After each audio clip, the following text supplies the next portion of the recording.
Basically আমি একজন গ্রামের ছেলে। আমি বীরভূম ডিস্ট্রিক্ট থেকে বিলং করি। বাবার খুব ইচ্ছা ছিল ডাক্তার বানাবে, চেষ্টা করতাম, পড়াশোনা করেছি। ভগবানের আশীর্বাদ, বাবার চেষ্টায় আমি সেই জায়গাটায় পৌঁছেছি। ডাক্তারি করতে করতে প্রথমে ভালো লাগতো না। আমি বেসিক্যালি ম্যাথামেটিক্সের স্টুডেন্ট ছিলাম। তারপরে একটা সময় এসে আমার মনে হলো, আমি যখন ইন্টার্ন ছিলাম, একটি হার্ট ফেলিয়ারের পেশেন্ট এসেছিল। কিছু জানতাম না আমি কী করবো, আমার পিজিটি ফোন ধরছে না, কেউ নেই, আমি ভয় পাচ্ছি। বাট আমি পড়তে পড়তে ওষুধ দিয়ে ফেললাম। পরের দিন পেশেন্টটা ভালো হয়ে গেল। যখন ডাক্তারবাবু এলেন, আমার সিনিয়র ডাক্তার বললেন, কে দেখেছে এটা, অসাধারণ ম্যানেজ করেছে। ওই যে আমি একটা কনফিডেন্স পেলাম 2011, লাইফটা বদলে দিল যে না, এর থেকে ভালো প্রফেশন মনে হয় আর নেই।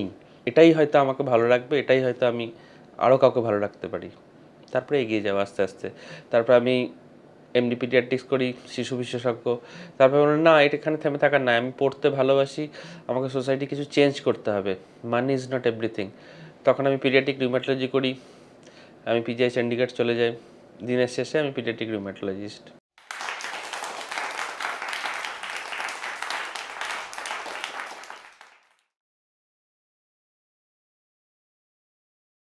নমস্কার, আমি doctor Sanjeev Mondal, paediatric rheumatologist from Asian Institute of Immunology and Rheumatology, Kolkata.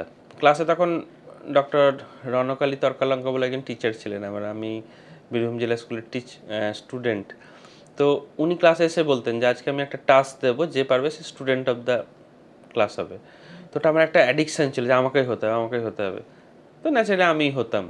এবং আমার যতটুকু মনে আছে, আমি যদি ভুল না হয়, 4 থেকে ক্লাস 11 পর্যন্ত আমি যদি 100/100 বা 200/200ই পেতাম।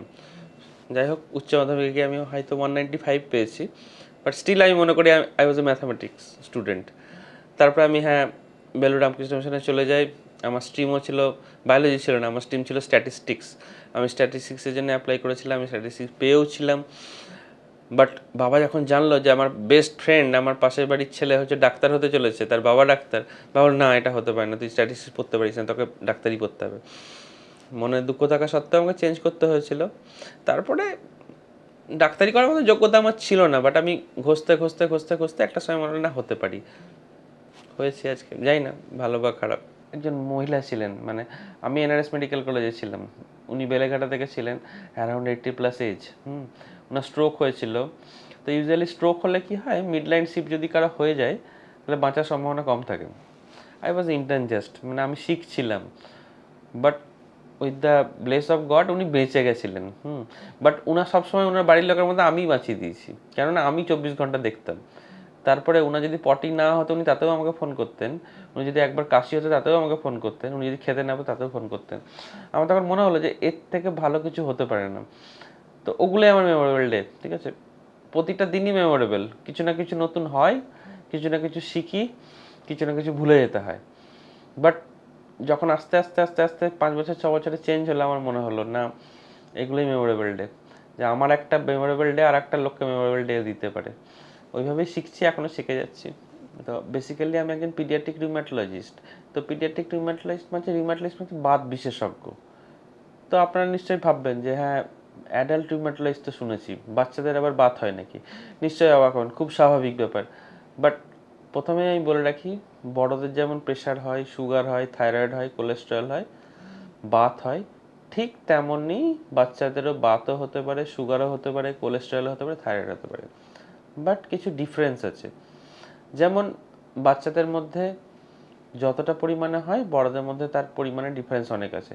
ধরুন আপনাকে যদি এইভাবে আমি বলি যে রিউমাটয়েড আর্থ্রাইটিস বড়দের মধ্যে 100 জনে 30 জনের হয়, বাচ্চাদের মধ্যে হয়তো 5 জনের হয়। ঠিক তেমনই যে ডিজিজের প্রাদুর্ভাব বা প্রকোপতা একটু আলাদা ধরনের, যে রোগগুলো আস্তে আস্তে আসে। ফলে আগে থেকে যদি আমি না চিনতে পারি বা না ধরতে পারি, তাহলে রোগগুলো আগেও ছিল, নতুন কিছু না। কিন্তু আগে যেটা হতো, যখন পেশেন্টগুলো আসতো মেডিসিনের ডাক্তারবাবুর কাছে, তখন অনেকটা জিনিস খারাপ হয়ে যেত, আমরা ঠিক করতে পারতাম না। কিন্তু সেই কাজটাই ওপরওয়ালার সাথে আমি পেয়েছি, যে আমি যদি পিডিয়াট্রিক রিউম্যাটোলজিস্ট হিসেবে ওই রোগটা কম বয়সে আমি নির্ণয় করতে পারি বা ডায়াগনোসিস করতে পারি, হয়তো আমি তাকে বেটার আউটকাম দিতে পারবো। দেখবেন অনেক বাচ্চা কি হয় সাধারণভাবে, কখন আপনি ভাববেন যে আপনার বাচ্চাটি বাতের রোগে আক্রান্ত, আপনার যে বাচ্চাটি চনমনে সারাদিন ঘুম থেকে উঠে খেলে বেড়ায়, এ ঘর থেকে ও ঘর করছে, মা মা এটা দাও ওটা দাও, আমার ওটা চাই, কি কি রান্না করেছো, সেই বাচ্চাটি হঠাৎ করে দেখবেন একদিন ঘুম থেকে উঠে বলছে, মা আমার ভালো লাগছে না, হাঁটতে পারছি না, হাত মুঠো করতে পারছে না, হাতের মুঠি খুলতে পারছে না। তখনই আপনি ধরে নেবেন যে আপনার বাচ্চাটি হয়তো বাতের অসুখে আক্রান্ত, কোন রকম ইনফ্ল্যামেটরি আর্থ্রাইটিসে আক্রান্ত হতেও পারে। তো মেনলি আমি যেটা বলতে চাইছি যে ইনফ্ল্যামেটরি আর্থ্রাইটিস একটা মর্নিং স্টিফনেস থাকে। মর্নিং স্টিফনেস মানে কি, যে অনেকক্ষণ আমি রেস্ট নেওয়ার পরে জয়েন্টগুলো স্টিফ হয়ে গেছে। এটা ঠিক যে কোনো সময় ঘুমের পরে, বিকেলবেলাতেও হতে পারে, দুপুরে হতে পারে, কিন্তু আমরা ইউজুয়ালি দেখি মর্নিং টাইমে। ঠিক একটু সময় যেতে যেতে যেতে আপনার ওই দুধের বাচ্চাটি দেখলেন প্রথমে ঘুম থেকে উঠতে পারছিল না, হাঁটতে পারছিল না, হাত নাড়তে পারছিল না, যত সময় যাচ্ছে এদিক যাচ্ছে ওদিক যাচ্ছে, আবার একটু ভালো লাগছে, ঠিক তখনই আপনি ধরে নেবেন বাতের সমস্যায় ভুগছে আপনার বাচ্চাটি। বড়দের যেমন ইউরিক অ্যাসিডের সমস্যা হয়, বাচ্চাদের কিন্তু এরকম হয় না। বাচ্চাদের যে বাত, সেগুলোকে আমরা বড় ভাষায় বলি জুভেনাইল ইডিওপ্যাথিক আর্থ্রাইটিস। ইডিওপ্যাথিক মানে হচ্ছে কারণ আমরাও জানি না, মেডিকেল সায়েন্সেও জানে না। জুভেনাইল মানে বাচ্চাদের, আর আর্থ্রাইটিস মানে হচ্ছে বাতের সমস্যা। কেন হয় এগুলো? এক ধরনের অটোইমিউন ডিজিজ, যে বডির যে আমাদের সেল থাকে সেগুলি যখন নিজেরা আইডেন্টিফাই করতে পারে না যেটা সেলফ না নন সেলফ, নিজের কোষ না বাইরের কোষ, তখনই এরা নিজের সেলকে আক্রান্ত করে এবং তখনই আমাদের অটোইমিউন ডিজিজ শুরু হয়। তো সবসময় যে জয়েন্টে পেন হবে এরকমই না, এই রোগগুলোর অনেক সমস্যা হয়। কারো কারো ফুসফুসের সমস্যা হয়, লাংসের সমস্যা হয়, কারো কারো হার্টের সমস্যা হয়, কারো কারো কিডনিতে সমস্যা হয়। ফলে সময় মতন রোগ নির্ণয় না হলে বাচ্চাগুলি খুব কম সময়ে 18 বছর 20 বছর বয়সে বিকলাঙ্গ হতে পারে। ঠিক তেমনই সব ব্যথাই কিন্তু বাতের ব্যথা নয়। যেমন দেখবেন ঠিক সন্ধ্যের পরে আপনার বাচ্চাটি বলছে, মা পায়ে ব্যথা করছে, মা পায়ে ব্যথা করছে, একটু ম্যাসেজ করে দাও না, একটু ওষুধ দাও না। এই বাচ্চাগুলি কিন্তু সবাই বাতের আক্রান্ত নয়। এগুলোকে ইউজুয়ালি বলে গ্রোয়িং পেন। 4 থেকে 12 বছরে আমরা দেখি যে বাচ্চাদের হাড়গুলো বাড়ার জন্য সমস্ত বাচ্চা, ছেলে মেয়ে 4 থেকে 12 বছর বা 14 বছর পর্যন্ত ঠিক সন্ধ্যাবেলার দিকে বা দুপুরের পরে ব্যথা করে। তার জন্য কোনো বাতের ওষুধ লাগে না, একটু ম্যাসাজ, একটু কখনো কখনো খুব ব্যথা করলে প্যারাসিটামল দিলেই কমে যায়। কিন্তু বাতের সমস্যা নির্ণয় করার সুবিধা কি, এটা আপনাকে জানতে হবে। যে আপনি কি ব্যথা হলেই ডাক্তারবাবুকে দেখাবেন সেরকম না, কিন্তু অনেকগুলো কারণ আছে যেগুলো বাতের কারণে নয় কিন্তু ব্যথা হচ্ছে। যেমন হচ্ছে, আমরা ইউজুয়ালি আর্থ্রাইটিসে দেখি বা বাতে দেখি যে জয়েন্ট যতটা নড়া উচিত, যতটা অ্যাঙ্গেলে মুভমেন্ট করা উচিত ততটা নড়ছে না, তার থেকে বেশি নড়ছে। যেমন কমেও সমস্যা, বেশিতেও সমস্যা। তো ওগুলিকে হাইপার মোবিলিটি সিনড্রোম বলে। ইউজুয়ালি আমরা দেখি মেয়ে বাচ্চাদের মধ্যে দেখা যায়, যারা নাচ করে, ডান্স করে, এক্সারসাইজ করে, জিমন্যাস্টিক করে, যোগা করে, তাদের মধ্যে দেখা যায়। তো সেগুলিতে কোনো ওষুধ লাগে না, বয়স বাড়ার সাথে সাথে যখন তারা 12-14 বছরে পৌঁছায় এমনি কমে যায়। কিন্তু আপনি যদি দেরিতে বাতের চিকিৎসা শুরু হয়, ভয়টা থেকে যায় যে বিকলাঙ্গ হবে না তো, সেই জন্য কোনো রকম যদি সমস্যা হয় পরামর্শ নিয়ে নেওয়া ভালো। কারণ কিছু কিছু সময় আমরা দেখি স্কারভি, দাঁতের মাড়ি দিয়ে রক্ত পড়ে, গাঁটে গাঁটে ব্যথা হয়, জয়েন্টে ব্যথা হয়, খুব সাধারণ, খুব কম পয়সায় ভিটামিন সি খেলেই ঠিক হয়ে যায়, সেটাও কিন্তু বাতের ব্যথা নয়। ফলে বাতের ওষুধগুলি এমনই যেগুলিকে আমরা ডাক্তারি ভাষায় বলি ইমিউনোসাপ্রেশন, যে বডির রোগ প্রতিরোধ ক্ষমতা কমিয়ে দেবে। ফলে তাতে ইনফেকশন হওয়ার স্বাভাবিক সম্ভাবনা থাকবে। ফলে আমি যদি রোগ না বুঝে ওষুধগুলি শুরু করি তাতেও যেমন সমস্যা, ওষুধগুলি যদি আমি দেরিতে শুরু করি তাতেও সমস্যা। ফলে রোগ নির্ণয়করণ এবং সময় নির্ণয়করণ ওটাই হচ্ছে খুব প্রয়োজনীয়।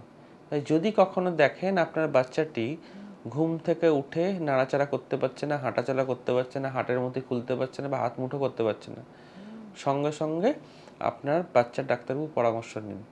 হতেই পারে আপনার বাচ্চাটি হয়তো বাতের আক্রান্ত। এখন নিশ্চয়ই ভয় পাচ্ছেন যে বাত হয়েছে, বাচ্চা ভালো হয়ে যাবে তো, স্কুলে যেতে পারবে তো, ও পড়াশোনা করতে পারবে তো, চাকরি পাবে তো, কি হবে? কিছুই নেই, ভয়ের কিছু নেই। যেমন লোকের রোগ হয়, এদেরও হয়, কিন্তু চিকিৎসা আছে। আগে একটা সময় ছিল যে ওষুধগুলো বাচ্চাগুলোকে আমরা দিতে পারতাম না, কিন্তু এখন চিকিৎসা বিজ্ঞানের অনেক উন্নতির সাথে সাথে আমরা দেখতে পেয়েছি যে এই ওষুধগুলিকে আমরা বাচ্চাদের মধ্যে দিতে পারি। ফলে বাচ্চাগুলি ভালো আছে, তারা স্কুলে যাচ্ছে, বড় হচ্ছে, কলেজে যাচ্ছে, আরও 5টা বাচ্চার মতন বড় হয়ে বিয়ে হচ্ছে, বাচ্চা হচ্ছে, চাকরি করছে, নর্মাল, ভয়ের কিছুই নেই। আপনি জিজ্ঞেস করবেন, ডাক্তারবাবু কিছু খাওয়ানো বারণ নেই তো, ইউরিক অ্যাসিড হলে এই খাওয়ানো যায় না? না, কিছুই বারণ নেই। যে খাবারে আপনার বাচ্চাটি সুস্থ আছে, ওজন বাড়ছে, হাইট বাড়ছে, সিবাজ খাবারটি আপনি খাওয়াতেই পারেন। শুধু আমরা যে ওষুধগুলো দিই তাতে যে কোনো জীবাণু সংক্রমণ হতে পারে, তাই পরিষ্কার পরিচ্ছন্নতা মেনটেন করুন, হাত পরিষ্কার পরিচ্ছন্ন রাখুন, সময় টিকা লাগান, ভয়ের কিছুই নেই, আরও 5টা মানুষের মতন সে নর্মাল বাঁচবে। তো আমরা এটা দেখি যে 40-এর পরে নর্মালি সবারই শরীরে ক্যালসিয়াম এবং ফসফেট কমে যায়, হাড়গুলি নরম হয়ে যায়, এবং এর প্রকোপতা মহিলাদের মধ্যে অনেক বেশি, যে কারণে 40 পেরিয়ে গেলেই কেউ বলছে মাজা ব্যথা করছে, কেউ বলছে কোমরে ব্যথা করছে, কেউ বলছে গাঁটে গাঁটে ব্যথা, খুব কমন, যেটাকে আমরা ডাক্তারি ভাষায় বলি অস্টিওপোরোসিস।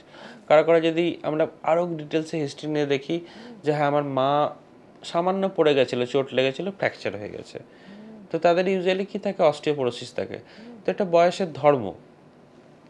তো বয়সের ধর্ম যেমন আছে, কোন মানুষ না বেশি দিন বাঁচতে ভালোবাসে, আমরা চাই আরও বেশি দিন থাকি, আরও বাড়ির লোকের সাথে আনন্দ করি থাকি, তো সেই জায়গাটা আমরা আটকাতে পারি। ফলে আমরা যদি প্রথম থেকেই সুপুষ্টিকর খাবার দাবার খাই, বডিতে যতটুকু জরুরি ক্যালসিয়াম ফসফরাসের সাপ্লিমেন্টেশন থাকে, সবসময় ওষুধ নিতে হবে এরকম না। যেমন ধরুন ক্যালসিয়াম আমি দুধেও পেতে পারি, আমি আপনার পেয়ারাতেও পেতে পারি, সেই জন্য মহিলাদের মধ্যে সমস্যা খুব কমন, পুরুষদের মধ্যে হবে না এরকম না। সেজন্য লাইফস্টাইল মডিফিকেশান এবং আমি কি খাচ্ছি প্রতিদিন, এটা খুব ইম্পর্টেন্ট। তো সেই জন্য আমি যদি পুষ্টিকর খাবার খাই, যে খাবারে ক্যালসিয়াম আছে, ফসফেট আছে, ভিটামিন ডি পাচ্ছি, আমার মনে হয় না খুব সমস্যা হবে। তারপরেও যদি কারো সমস্যা হয়, তার জন্য চিকিৎসা আছে, আগে ছিল না এখন আছে, আমরা দিতে পারি এবং অনেকে ভালো আছে। হ্যাঁ, কিছু জিনিস আপনাকে সাবধানতা অবলম্বন করতে হবে। বয়স যখন হয়েছে, বয়সের ধর্ম মেনে হাড় নরম হয়েছে, তখন আপনি যদি বাথরুমে যান, 80 বছর বয়স হয়ে গেছে, আপনি ধরে ধরে যান, অন্ধকারে যাবেন না, কারণ পড়ে গেলেই হাড় ভাঙবে। ফলে কিছু কিছু সময় prevention is better than cure. মানে আমি পড়ে গেলাম, হাড় ভেঙে গেল, তার থেকে আমি যদি পড়ে যাওয়াটাকে আটকাতে পারি, অনেক ভালো। তো সেই জন্য আমি আবার বলবো, অস্টিওপোরোসিস একটা খুব কমন জিনিস, যেটা বয়স্ক কালে হয়, মহিলাদের মধ্যে বেশি হয়। আমি অ্যাজ এ পিডিয়াট্রিক রিউমাটোলজিস্ট বলতে পারি বাচ্চাদের মধ্যেও হয়। কেন হয় না, আমরা যে ওষুধগুলো দিই, স্টেরয়েড দিই অনেক সময়, তার জন্য হাড় নরম হতে পারে, কিন্তু আমাদের টার্গেটই থাকে যে এমনভাবে স্টেরয়েড দেবো যাতে অনেক দিন ধরে চালাতে না হয় এবং বাচ্চার কোনো ক্ষতি না হয়। ফলে কিসে সুবিধা কিসে অসুবিধা ওইটুকু ব্যালেন্স করাই আমার কাজ, তারপরে বাকিটা ভগবান। আমি পশ্চিমবঙ্গের প্রথম trend DM paediatric rheumatologist from PGI Chandigarh. তো আমি এই মুহূর্তে আমার একটা স্বপ্নের ইনস্টিটিউট আছে, হয়তো আমি নিজের পরিবার হিসেবেই ভাবি, Asian Institute of Immunology and rheumatology. সেখানে আমি বসি। তো সেখানে আমি যেখানে বড় হয়েছি, যে দেশে, যে রাজ্যে, যে জেলায়, সেখানে যদি কাউকে সাহায্য করতে পারি বা ভালো রাখতে পারি, সেটা হয়তো আমার সবথেকে বড় খুশি হবে। তো আমার ঠিকানা এখন Asian Institute of Immunology and rheumatology, Rajarhat, new town.